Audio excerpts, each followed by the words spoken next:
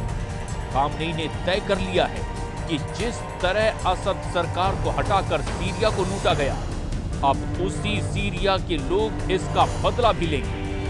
उनके टारगेट पर अमेरिका के वो अड्डे होंगे जो ईरान के लिए खतरा बन चुके हैं।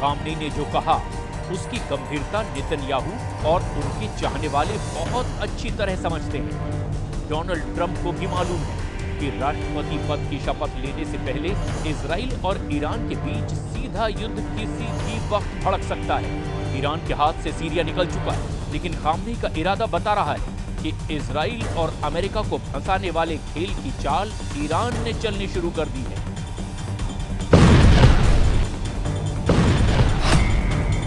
ईरान के सर्वोच्च नेता अली खामनेई के जनरल हुसैन सलामी कह चुके हैं कि इजराइल को सीरिया में दफन कर देंगे।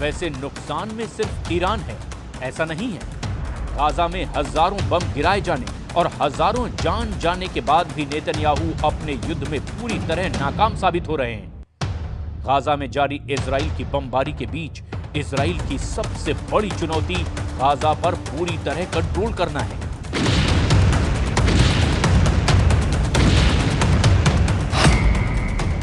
जिसमें नेतन्याहू और उनकी सेना 100% फेल साबित हुई है, क्योंकि हमास अब भी गाजा में एक्टिव है। गाजा में हमास के हमले लगातार जारी हैं।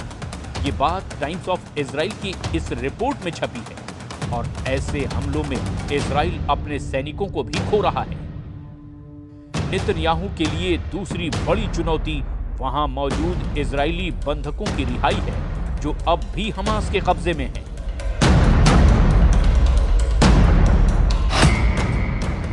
इसमें भी नेतन्याहू और उनकी बहुत ही आधुनिक सेना 100% फेल साबित हुई है। इजरायली बंधक अब भी हमास के कब्जे में हैं। इजरायली अखबार हॉरेट्स में छपी खबर बताती है कि नेतन्याहू पर दबाव बढ़ाने की कोशिश हो रही है।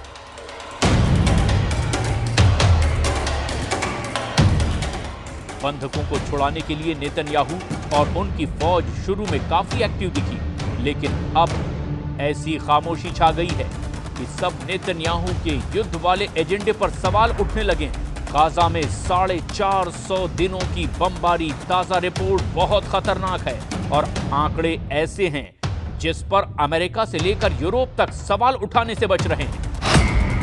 गाजा पर इजराइल की बमबारी में अब तक 46,000 से ज्यादा फिलिस्तीनी नागरिकों की मौत हो चुकी है। इनमें करीब 20,000 बच्चे थे। वहीं हमास के कब्जे में करीब 100 बंधक हैं और उनको छुड़ाने के लिए इजराइल में लगातार सीज फायर की मांग की जा रही है।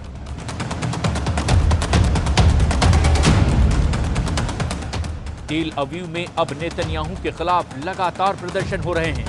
हंगामा, शोर और नारेबाजी के साथ नेतन्याहू और उनकी वॉर कैबिनेट को जगाने की कोशिश हो रही है।